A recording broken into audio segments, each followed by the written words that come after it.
할렐루야. 이 대림절 기간에 아기 예수님의 오심을 기다리고 또 다시 오시는 이제 재림의 주님을 기다리는 마라나타 우리 에스더에게 다시 한번 뜨거운 박수 한번 드리겠습니다. 하나님께 영광의 박수 드리고요. 볼륨 좀 켜주실래요?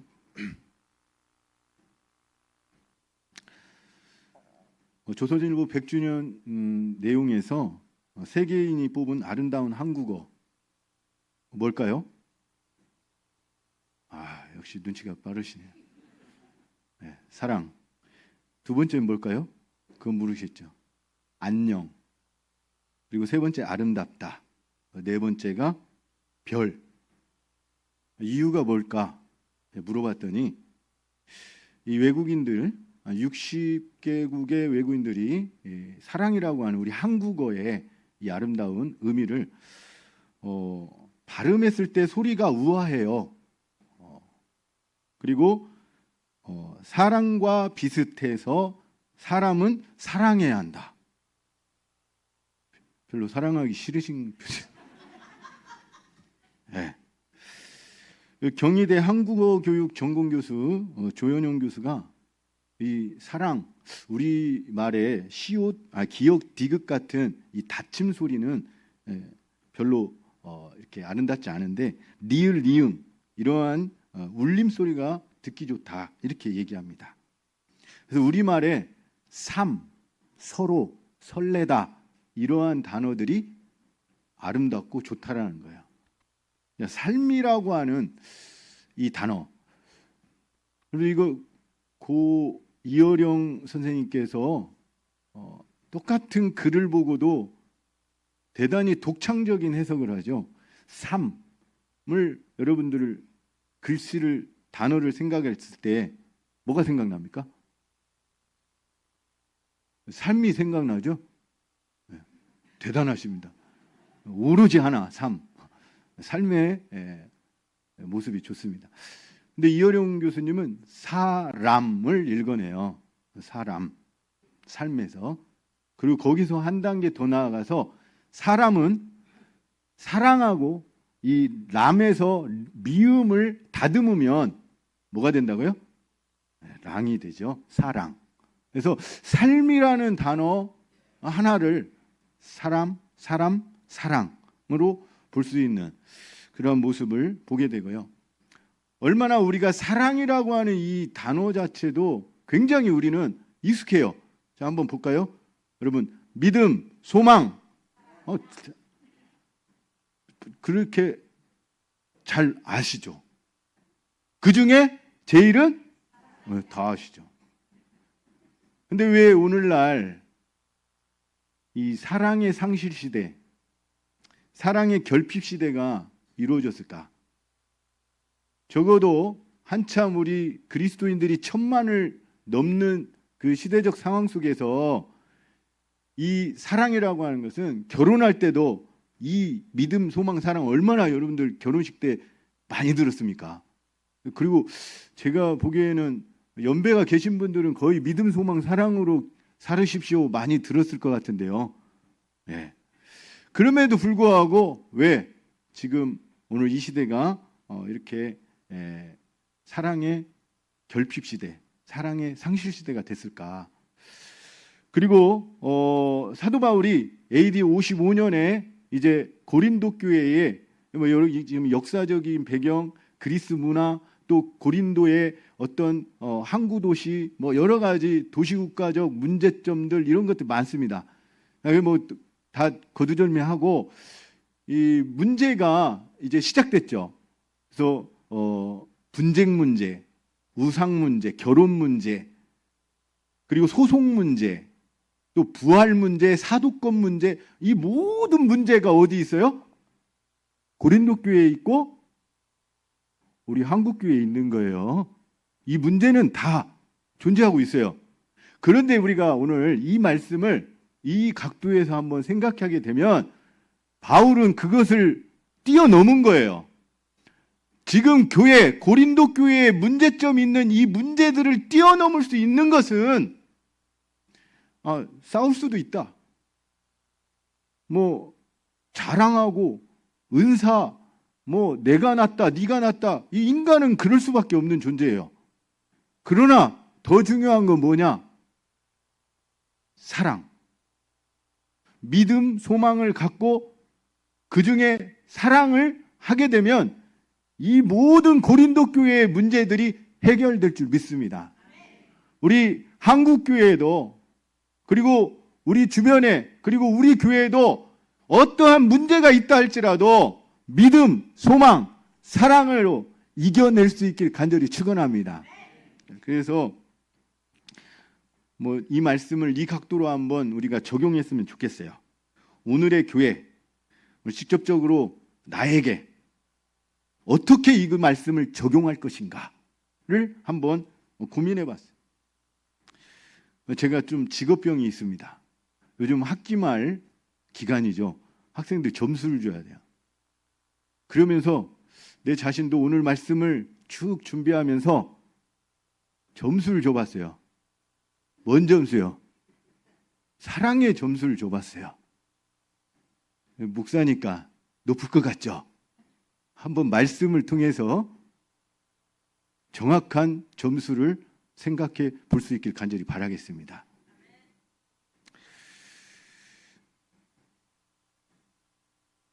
첫째로 25점짜리입니다. 내가 25점을 줬는데 그게 뭐냐면 나는 아직도 주님과 첫사랑을 하고 있다. 첫사랑하고 주님과 처음 사랑. 여러분 이게 저도 말씀을 준비하면서 내가 주님과 첫사랑을 어떻게 하고 있지? 여러분 주님의 첫사랑을 한다는 그 개념을 좀 정리하면 뭡니까? 쉽게 하면 미쳤다. 누구에게요? 예수님한테 미쳤다. 이게 처음 사랑 아닙니까? 가지 말라고 해도 공부하라고 해도 아닙니다. 나는 주님에 미쳤기 때문에 난 주님을 사랑하기 때문에 주님의 첫사랑이 있기 때문에 교회 가지 말라고 해도 왔고 어떤 분은 맞으면서까지도 왔을 거예요. 그런 분이 계신가요? 맞으면서도. 예.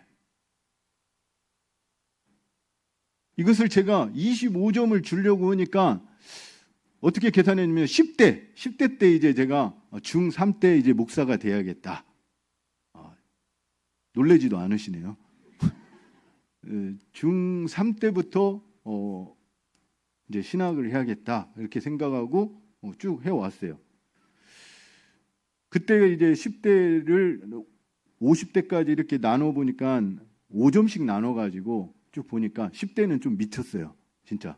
그때는 뭐 철야기도 하면 보통 2시, 1시였어요. 그렇게 하고 학교 갔어요.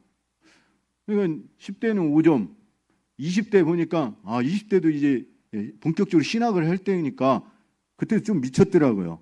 5점. 30대 이제 목사 안수 받으니까 그때도 이제 목사 안수 받았으니까 조금 미쳐야지. 그리고 나서 목사 안수 이후부터는 좀 덜 미쳐지더라고요. 이제 조금 그냥 이제 나도 조금 공부하고 좀 하니까 40대부터는 이 정도 하면 되겠지. 그냥 이 정도 해가니까 그리고 이제 50대 되니까 이제 조금 보이는 것 같다. 그렇게 생각하니까 이 주님의 첫사랑이 10대, 20대하고 비교가 안 돼요. 말씀을 대하는 느낌과 또 신앙적인 그 온도도 너무 차이 나는 거예요. 또 여기 너무 일본에서 너무 시간을 많이 끌면 또 안 돼서 왜 이 얘기를 하냐면 자 요한계시록 2장 1절에서 4절의 말씀 보면은 나오네요. 고장났다고 해가지고 없는 줄 알았어요. 자 한번 4절 말씀만 우리 한번 읽어보도록 하겠습니다. 자 4절입니다. 시작. 그러나 너를 충만할 것이 자 에베소 교회죠. 고린도 교회와 동쪽 맞은편에 있죠. 이 4대 그러니까 아테네 그리고 스파르타, 고린도 그리고 에베소의 이 4대 이 그리스의 아주 중요하고 소아시아 교회에 아주 문명적으로 발달하고 도시적으로 발달한 게 에베소하고 고린도입니다. 자, 그런데 이 에베소 교회가 일곱 아시아의 이제 첫 주님의 음성을 듣고 심판을 받는데, 이 말씀에 보면 내 행위와 수고와 내 인내를 알고 또 악한 자들 용납하지 아니한 것과 자칭 사도라되 아닌 자들 시험하여 그의 거짓된 것을 내가 드러낸 것을 안다. 또 내가 참고 내 이름을 위하여 견디고 게으르지 아니한 것을 안다. 이렇게 했어요. 그런데 뭐예요? 그러나 너를 책망할 것이 있나니 너의 처음 사랑을 버렸네. 아무리 이단을 척결하고 뭐 여러 가지 많은 행위를 하고 또 여러 가지 내가 신앙적인 수고를 많이 해서 게으르지 않았다 할지라도 책망의 요점은 너가 처음 사랑을 버렸다. 그러니까 예수님한테 미쳤던 10대의 그 마음을 어떻게 됐다고요? 잃어버린 거죠. 그러면 어떻게 돼요? 이 촛대를 옮기겠다는 거예요. 여러분, 오늘 다시 한번 25점짜리입니다. 제가 100점 만점 기준으로 한다면 25점에 나는 이게 기껏해야 10대, 20대 하고 30대 조금 하면 13점 정도밖에 안 되는 것 같아요.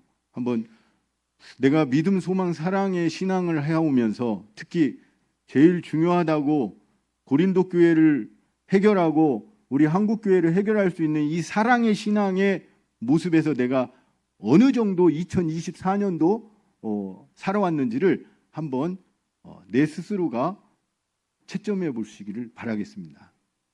내가 주님의 처음 사랑을 지금 어느 정도 회복하고 갖고 있는, 혹시나 오늘 에베소 교회를 향한 주님의 책망의 말씀, 네가 처음 사랑을 버렸다라고 하는 이 말씀에 다시 한번 우리 감북동교회 모든 성도님들이 주님의 처음 사랑을 회복할 수 있길 간절히 축원합니다.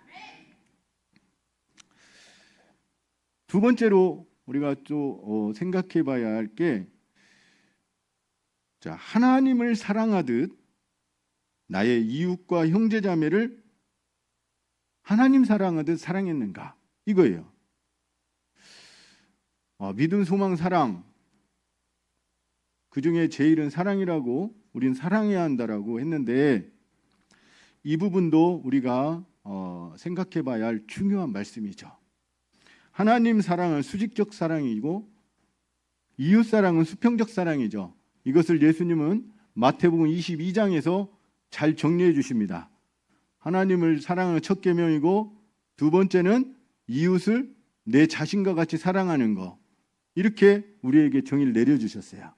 자, 그래서 저도 이건 50점짜리다.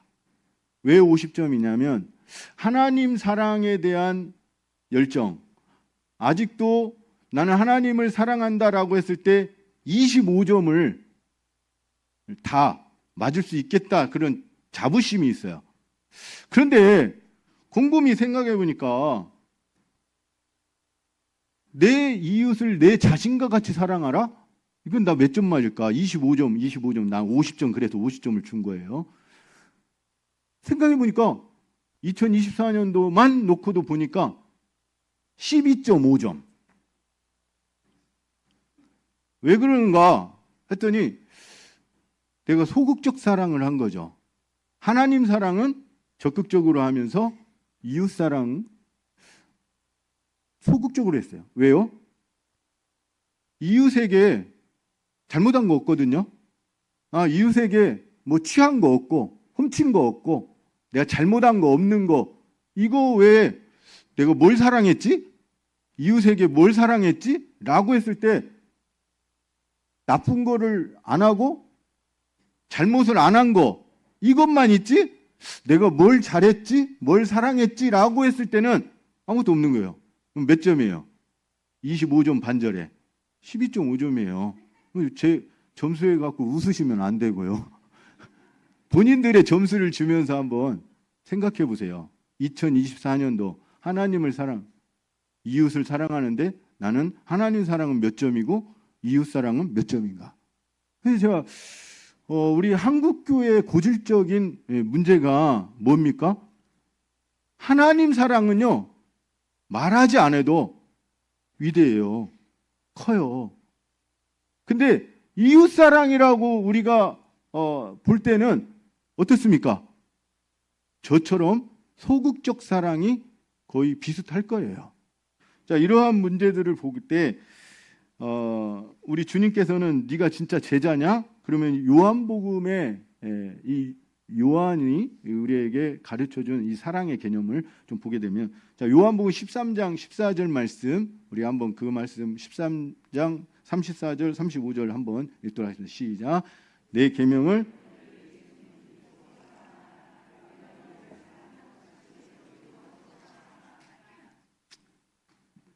너희가 서로 사랑하면 어떻게 된다고요? 서로 사랑하면 이로써 모든 사람이 너희가 내 제자인 줄. 제자면 예수님께서 그렇게 살으라고 온 거죠. 오늘 이러한 삶을 우리가 돌아보면서 제 자신이 정말 하나님 사랑은 너무 좋았고 변하지 않고 또 열심히 했는데, 그만큼 수평적 사랑에서는 소극적 사랑을 행했던 2024년을 한번 반성하고 돌아봤습니다.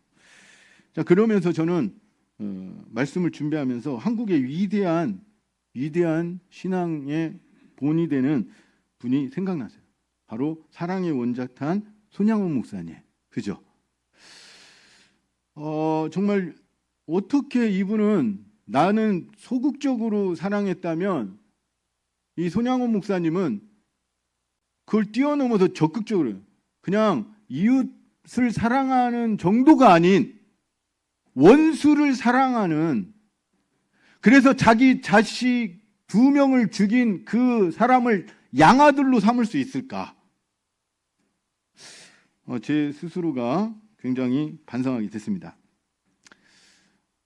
저는 1902년에서 1950년까지 순교하시고 사셨어요. 손양원 목사님.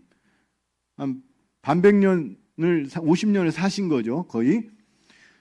제가 50년을 살았지만 지금 1950년대 돌아가셨고, 그러면 70년 조금 넘었습니다. 여러분 손양원 목사님 아십니까? 모르십니까? 예, 알고 계시죠. 그때 당시 손양원 목사님만 목사님 계셨을까요? 아니죠. 많이 있으셨어요. 근데 왜 손양원 목사님은 70년이 지난 지금에도 우리의 가슴속에 남겨져 있을까요? 원수도 사랑하는 사랑의 힘이 있기 때문에 그래요. 저는 100년이 지나도 200년이 지나도 손양원 목사님은 잊혀지지 않을 것이다. 다 기억할 것이다. 영원히 기억될 것이라고 그리스도인이 하는 확신하는 줄 믿습니다. 뭘로요? 사랑의 목사. 원수조차도 사랑한, 신사참배 거부하고 순교자하고 예양원의 한센 병자들의 고름을 빨아주고 자신의 아들을 죽인 그 사람을 양아들로 삼을 수 있었던 거, 사랑입니다. 사랑. 그를 극복할 수 있는. 오늘 다시 한번 내가 하나님을 사랑하고 있지만 내 이웃과 내 형제자매는 얼마만큼 사랑하고 있는지, 이 50점짜리의 이 말씀의 점수를 한번 각자 매겨볼 수 있기를 바라겠습니다. 세 번째로 결국 이제 말씀으로 좀 돌아오면, 믿음, 소망, 사랑, 이 사랑의 신앙을 갖고 있지만 사랑을 제일로 내가 살아가고 있는가, 신앙생활하고 있는가, 이 점수, 이것도 아까 처음에 25점, 중간에 50점, 그리고 이거 25점으로 점수를 준다면, 저 이 말씀도 깊이 좀 묵상해 보니까 제가 이렇게 안 살았어요. 거꾸로 사는 거예요. 어떻게 해요? 사랑, 믿음, 소망. 사랑, 소망, 믿음. 그 중에 제일은 믿음으로 살았어요. 믿음으로. 예배 한 번도 안 빠졌어요. 빠질 수 없죠, 제가. 뭐 여러 가지, 뭐 교회 행사, 뭐 여러 가지 학교 뭐 이런 것들을 했을 때 믿음으로 열심히 참여했어요. 근데 사랑은 뭐였지? 그러니까 이 주님의 말씀이 이 사랑이 제일이고 사랑이 우선이다라고 하는데도 저도 역시 믿음을 중심으로 살았고 내 소망을 향해서 살아왔다라는 거예요. 이 2024년도. 그러다 보니까 이 사랑 점수가 제일 낮아요. 25점을 준다면 5점이 사랑, 소망이 7점, 그리고 믿음이 13점이죠. 나머지. 네.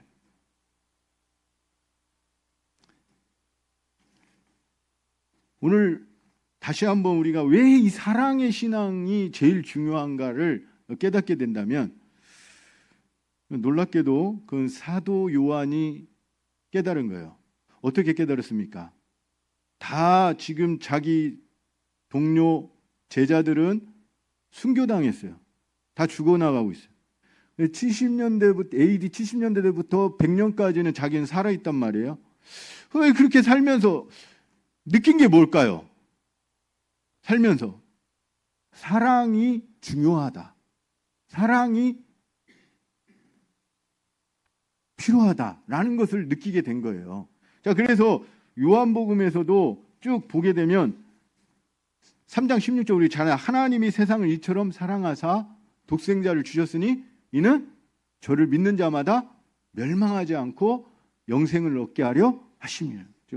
자, 사랑, 하나님의 사랑이 영생으로 이어지죠. 또 요한복음 13장 34절에 보면 계명, 새 계명을 너희에게 주노니 서로 사랑하라. 그리고 너희가 서로 사랑하면 이로써 모든 사람이 너희가 내 제자로 이어진. 그리고 요한복음에 이제 마지막에 가서 또 사랑을 언급하는데 이때는 예수님이 부활하신 때예요. 요한복음 21장 그들이 조반 먹은 후에 15절입니다. 예수께서 시몬 베드로에게 이르시되 요한의 아들 시몬아 내가 이 사람들보다 나를 더 사랑하느냐 하시니 이르되 주님 그러하나이다. 내가 주님을 사랑하는 줄 주님께서 아시나이다. 자, 여러분 이 말씀을 우리가 읽었지만 부활하신 주님께서 베드로에게 나타나서 베드로는 어떤 상태였습니까? 예수님을 어떤 제자도 부인한다 할지라도 나는 부인 안 했습니다 해놓고 부인했잖아요. 그리고 창피하니까 갈릴리로 도망가서 지금 어부가 다시 된 거예요. 그러면 예수님이 이 십자가에 못 박히고 죽으셨다가 사망 권세 이기시고 살아나셨어요. 오셨어요. 베드로에게 뭘 물어봐야 할까요? 베드로야, 봐라, 내가 부활했다. 너 왜 그걸 안 믿었니? 그리고 어떻게 3번을 나 부인하냐? 그러나 내가 부활했으니까 다 용서하겠다. 내가 다 잊겠다. 이런 스토리로 가야 좀 많지 않습니까? 부활의 의미로서. 근데 예수님은 이 사도 요한은 이 요한복음에서 그렇게 전개하지 않아요. 21장 끝장에 가서 부활하신 주님이 사랑을 물어보는 거예요. 사랑을. 너 정말 날 사랑하냐? 3번이나 묻게 돼. 여러분. 자, 이게 중요합니다. 예수님을 따라다녔던 3년간의 베드로가 뭘 받겠어요? 예수님 기적, 오병이어의 기적, 또 자기 장모까지도 열병에서 낫게 하신 치유, 막 이런 거에 초점 맞춘 거예요. 예수님 따라다니니까 막 기적도 일어나고 또 치유도 나타나고 막 이런 것만 보게 되는 거예요. 그리고 죽었던 사람도 살리고. 자, 그러나 베드로가 이제 느끼는 것은 사도 요한이 뭘 강조하려냐면 부활의 주님께서도 기적과 이 치유와 또 영생, 부활 이러한 것에 묻는 게 아니라 날 사랑하느냐 이걸 깨달아요. 사도 요한은 요한복음에서 우리에게 그것을 말씀해 주고 있는 거예요. 부활하신 주님조차도 사랑하느냐. 이것을 오늘 우리에게 묻고 계시다는 겁니다. 마지막으로 이렇게 제가 25점, 50점, 25점 점수를 줘보니까 첫사랑, 주님과의 첫사랑 13점, 하나님과 이웃사랑 37.5점, 사랑 제일의 신앙 5점 하니까 55.5점밖에 안 나와요. F입니다. F. 그래서 내 자신이 사랑이라고 하는 이 신앙이 중요하고 믿음, 소망 갖고 있으면서 사랑을 제일로 여겨라. 이렇게 말씀하신 이 말씀을 놓고 내 자신을 돌아보니까 내 점수가 중요한 게 아니고 우리 성도님들의 점수가 중요합니다. 55.5점밖에 안 되는 이 사랑의 삶을 살아가고 있었다. 2024년도 내가 그렇게 살아왔다라는 것을 정말 통회했어요. 하나님 앞에 죄송하고 내가 정말 하나님 사랑한다고 해놓고 이렇게 살았구나라는 것을 느끼게 됩니다.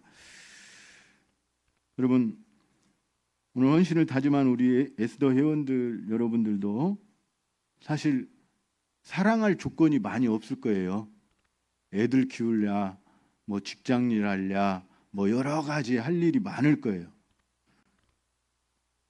아까 뭐 믿음의 에스더, 봉사하는 에스더, 뭐 아름다운 에스더 이런 용어가 있지만 사랑의 에스더가 될 수 있길 간절히 바라겠습니다. 밑으로는 아이들을 사랑하고 이 교회에서 이 어른들을 사랑할 수 있는 에스더 회원이 될 수 있길 간절히 축원합니다. 또한 함께 이 둘째 주일 맞이해서 함께 예배드리는 우리 간북두교의 모든 성도님들도 믿음도 좋고 소망도 있지만 무엇보다도 사랑이 넘쳐나는 성도님들 될 수 있길 간절히 축원합니다. 여러분, 1954년 그 전쟁의 아픔 속에서 세워진 교회입니다. 그죠? 54년 11월에 천막교회로 시작했어요. 믿음으로 세운 천막교회. 자, 소망을 갖고 70주년에 어떻게 됐습니까? 헌당식을 했습니다. 새로 새 성전을 이렇게 지어서 지금 드리고 있습니다. 70년. 소망의 70년. 그러면 이제 남은 100년, 200년의 교회의 역사는 뭘로 완성하시겠습니까? 아무리 수고하고 노력하고 애쓰고 봉사한다 할지라도 이 사랑으로 완성하지 않으면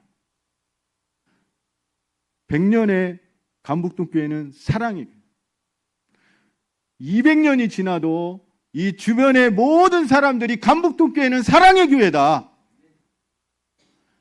이 교회는 이 하남시를 사랑으로 밝히고 있다. 없어지지 않을 줄 믿습니다. 하나님께서 원하시는 그 교회는 믿음도 좋고 소망도 있는 교회도 중요하지만 이 사랑의 결핍 시대에 사랑이 식어져가는 이 시대에 분열과 다툼과 반목과 시기와 질투 속에 이 세상이 계속 존재할 것입니다. 그러나 하나님의 사랑, 이웃 사랑으로 든든히 세워지는 이 간북동교회는 100년이 지나도 200년이 지나도 영원할 줄 믿습니다. 그 사랑으로 하나님 나라가 임할 때까지 완성해 낼 수 있는, 주님이 오실 때까지 완성하실 수 있는 간북동교회 모든 성도님들 되시기를 주님의 이름으로 간절히 축원합니다. 기도하겠습니다. 사랑의 하나님, 오늘 대림절 둘째 주일을 맞이했는데도 불구하고 그리고 2024년도 믿음, 소망, 사랑으로 살으라고 우리에게 말씀해 주셨는데 정말 이 12월 둘째 주일, 대림절 둘째 주일을 맞이하면 사랑으로 오신 예수님을 우리가 생각하면서 내가 정말 얼마만큼 사랑으로 주님을 기다리고 살아왔는지 돌아볼 수 있는 귀한 시간이 되게 하여 주시옵소서. 예수님의 이름으로 기도드리옵나이다.